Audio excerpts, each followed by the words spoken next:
নিয়ম মেনে ঋণ বিতরণ করায় মধুমতি ব্যাংক সহ নতুন প্রজন্মের কয়েকটা ব্যাংকে খেলাপির পরিমাণ অনেকটাই শূন্যের কোটায়। এসব ব্যাংক ঝুঁকিতে নেই বলে জানিয়েছে বাংলাদেশ ব্যাংক। মধুমতি ব্যাংকের প্রায় সব ফাইন্যান্সিয়াল সূচকই ইতিবাচক। উদ্যোক্তারা বলছেন, গেল বছর চরম সংকটে ব্যাংকটি প্রয়োজনীয় ডলার সরবরাহ করায় জটিল রোগের ওষুধের কাঁচামাল আমদানি সম্ভব হয়েছে। তৌহিদুর রহমানের রিপোর্টে দেখুন বিস্তারিত। চারপাশে ব্যাংক খাতের নেতিবাচক নানা তথ্যের মধ্যেও স্বস্তির খবর দিচ্ছে কয়েকটি ব্যাংক।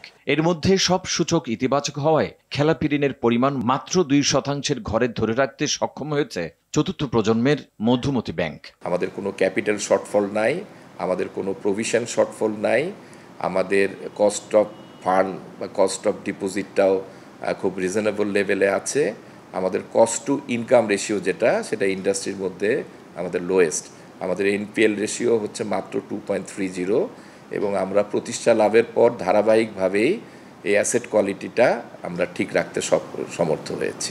তরুণ এবং প্রান্তিক মানুষকে এগিয়ে নিতে ব্যাংকটির আছে আশা জাগানিয়া উদ্যোগ, বলছেন ব্যবস্থাপনা পরিচালক। নতুন প্রজন্ম আবার প্রযুক্তিতে অভ্যস্ত, সুতরাং আমরা প্রযুক্তিতে প্রচুর বিনিয়োগ করছি এবং তাদের চাহিদার দিকে লক্ষ্য রেখে আমরা আমাদের নতুন নতুন প্রোডাক্ট আনার পরিকল্পনা গ্রহণ করেছি।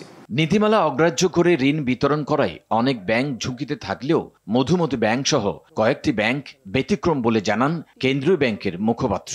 আমাদের যে ঋণ নীতিমালা আছে সেগুলো ফলো করে ডিউ ডিলিজেন্স করে যারা ঋণ বিতরণ করেছে তারা অবশ্যই সুপার প্রফিট করতে পারবে না, কিন্তু ঋণ ঝুঁকিতেও নেই।